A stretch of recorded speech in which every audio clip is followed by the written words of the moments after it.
मेघा, कितनी और आप जैसी बेटियां हैं जो गाँव में इस तरह का के दिशा में आगे बढ़ रही हैं और चाहती हैं कि कोई ऐसी ऊंचाई छुए और पिता को ये ना बोलना पड़े कि सरकारी नौकरी मिलेगी, मुझे वैसे ही करने दो।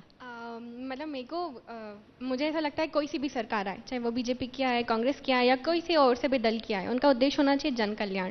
जन कल्याण में भी जिस चीज़ के लिए आज हम मंच पे बैठे हैं, महिलाओं की भागीदारी, उसे बढ़ावा दिया जाए। तो मैम, जो गांव की बच्चियां हैं, जैसे मैं अभी जॉब की बात आई थी, तो मतलब एक टाइम ऐसा हो गया था कि कई हफ्तों तक कंटिन्यू पालक खानी पड़ी थी कि सस्ते में 8 बजे जाएंगे तो पालक मिलेगी, तो पालक लेके आ जाएंगे। गाँव लौट जाऊंगी तो बहुत सारी चीज़ें, ऐसा लग रहा था कि अब क्या, बहुत सारी बच्चियां चीज़ें, उनके मैसेजेस कॉल आते थे।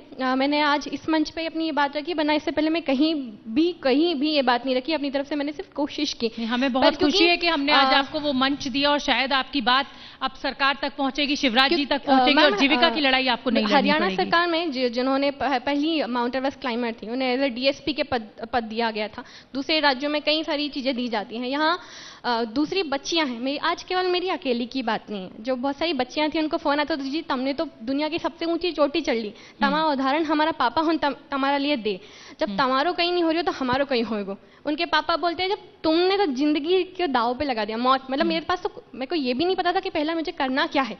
माउंट एवरेस्ट चढ़ने के बाद ये था कि प्रूफ करना है कि मैं मेघा परमार हूँ, भले मैं बेटी, माँ, सारी आइडेंटिटी निभाऊंगी, पर मैं मेघा परमार रहूंगी, जो मध्य प्रदेश की पहली लड़की है जिसने माउंट एवरेस्ट सबमिट किया। उसके बाद की ये चीज़ें थी कि कुछ ना कुछ तो अच्छा हो ही जाएगा, गवर्नमेंट सोचेगी, सब लोग सोचेंगे। उन बच्चियों का मनोबल कहीं ना कहीं थोड़ा थोड़ा टूट रहा है कि जब वो माउंट एवरेस्ट सबमिट कर लिए, जिसका नाम हम जीके की बुक में पढ़ते हैं, जब उनके लिए अभी एज ए जीविका का साधन मुहैया नहीं करवाया गया है, तो फिर उनका क्या, कहीं ना कहीं बस उस दिशा में काम करना चाहिए। कृष्णा जी बैठी हुई हैं। हरियाणा में ऐसा बहुत देखने में आया है, तमाम रेसलर्स, जो महिला रेसलर्स हैं, जो इंटरनेशनल मेडल्स लेके आई हैं, उनको पुलिस में डिप्टी एसपी बनाया गया है या कई उनको सरकारी पद, सरकारी नौकरी दी गई है। मध्य प्रदेश में इसकी कमी क्यों देखने को मिलती है? शुरू से मुझे ऐसा लगता है कि इस दिशा में मध्य प्रदेश में बहुत ज़्यादा प्रयास नहीं हुए हैं, क्योंकि खेलों के क्षेत्र में मध्य प्रदेश से उतनी प्रतिभाएं नहीं निकल पाई जितनी निकलनी चाहिए। हरियाणा हमेशा से एक ऐसा प्रदेश रहा है जहां से बहुत खेल प्रतिभाएं बाहर निकली है, राष्ट्रीय अंतर्राष्ट्रीय स्तर पर काम किया है, पहचान बनाई है। तो मुझे लगता है कि धीरे धीरे अब मध्य प्रदेश में भी इस दिशा में प्रयास हो रहा है। हमारा स्पोर्ट्स का बजट पहले से कई गुना बढ़ाया गया है, जिससे हमारी खेल प्रतिभाएं और स्पेशली ग्रामीण क्षेत्र की खेल प्रतिभाएं बाहर आ रही है। तो निश्चित रूप से जब एक वातावरण इस दिशा में सकारात्मक रूप से काम कर रहा है, तो आने वाले समय में हमारे खिलाड़ियों के लिए भी सरकार निश्चित रूप से कदम उठाएगी। ठीक है। दीप्ति जी, क्या बतौर आप भी यूथ कांग्रेस का प्रतिनिधित्व करती हैं, क्या अब ये राजनीतिक दलों में जो महिलाएं काम करती हैं उनकी जिम्मेदारी है कि अब बच्चियों की प्रॉब्लम, समस्याएं, महिलाओं की समस्याएं, आप पहुंचे उन शिखर पे बैठे पुरुषों तक और उनको मनवाएं और उनके लिए लड़ाई लड़ें? क्या उसकी अब जरूरत आन पड़ी है कि अब प्यार से बात नहीं मानी जाएगी? निश्चित तौर पे ये बात बहुत पहले से आदरणीय सोनिया गांधी जी ने जब पत्र लिख के नरेंद्र मोदी जी से कहा कि बिल पास कराइए, कांग्रेस आपके साथ है।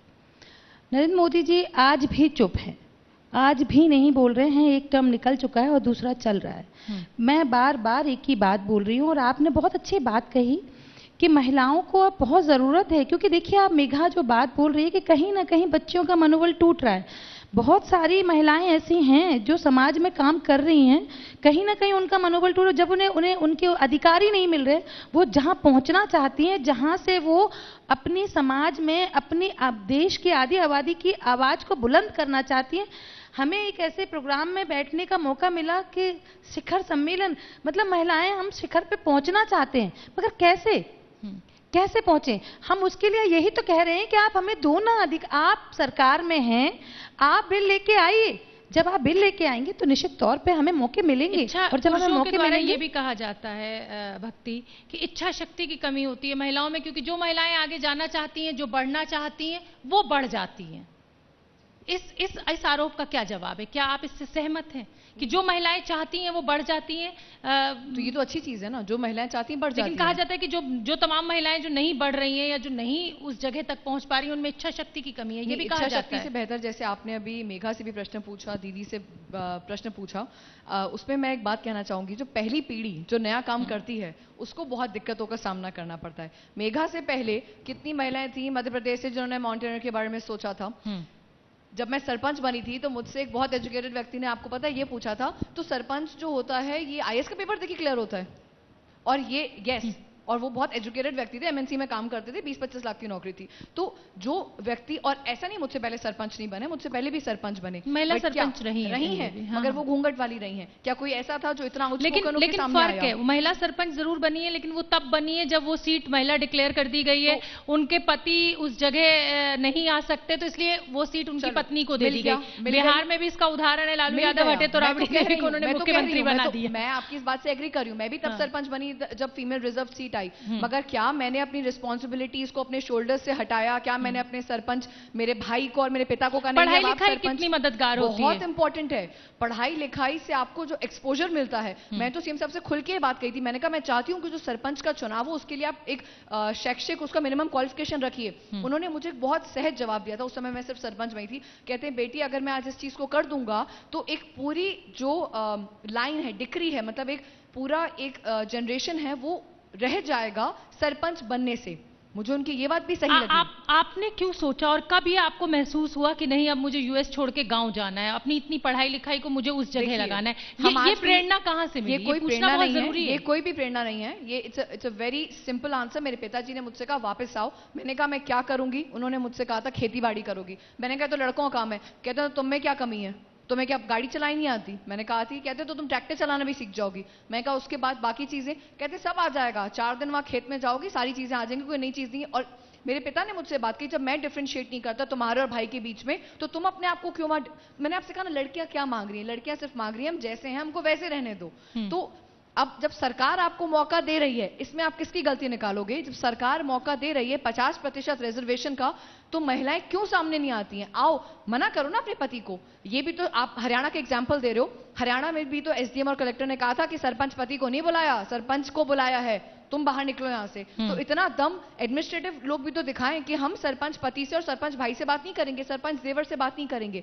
पंचायत सीरीज जो इस समय आई है उसमें भी तो उन्होंने बहुत क्लियर कट दिखाया है कि महिला अपने आप नेशनल एंथम बोलना सीख रही है। बिल्कुल, आप पंचायत सीरीज का जिक्र कर रही हैं, ओटीटी प्लेटफॉर्म पर वो मौजूद है। मेघा, जिस तरीके की बात मैं शिक्षा की बात कर रही हूँ, अगर जैसे कहें कि पढ़ेगी बेटी तो बढ़ेगी बेटी, इस पढ़ाई की बहुत ज़रूरत है और उस पढ़ाई की हुई महिलाओं की उन पदों पर बैठने की बहुत ज़रूरत है ताकि सभी महिलाओं का वो विकास कर सकें और जो नहीं पढ़ रही हैं उनको पढ़ने के लिए प्रेरित कर सकें। बिल्कुल मैम, जैसे मैं अभी योगा में पीएचडी कर रही हूँ, चाहे मैं बुढ़ी हो जाऊँ तब तक मैं पढ़ाई करती रहूँगी, ये मैंने सोचा था, क्योंकि हमें नए नए आइडियाज़ तब आते हैं जब हम हमेशा स्टूडेंट बने रहते हैं। दूसरी चीज़, पढ़ाई बहुत ज़्यादा ज़रूरी है। गांव के माहौल जैसे जहाँ से आती हूँ, एकमात्र पढ़ाई एक ऐसा माध्यम होता है बच्चियों के लिए जिसकी वजह से उनको घर से बाहर निकलने की आज़ादी होती है, जाने दिया जाता है। तो दूसरी चीज़, मुझे बहुत अच्छा लगा था कुछ समय बोला गया था कि शादी की उम्र 21 वर्ष कर दी जाए। मैं बड़ी खुश हुई थी सरकार के इस निर्णय से, कह रहे ऐसा होना चाहिए, क्योंकि इस वजह से क्या होगा कि 21 वर्ष मतलब उसको ग्रेजुएशन करने तक का मौका मिल जाएगा। ग्रेजुएशन करने तक का मौका देगा तो स्कूल तक तो पता ही नहीं होता कि हमको करना क्या है। जब हम कॉलेज में आते तब हम पार्टिसिपेट करते, नई नई चीज़ों में भाग लेते, ये करते वो करते, तब पता चलता है अरे मैं ये कर सकता हूँ। ABP न्यूज़ आपको रखे आगे।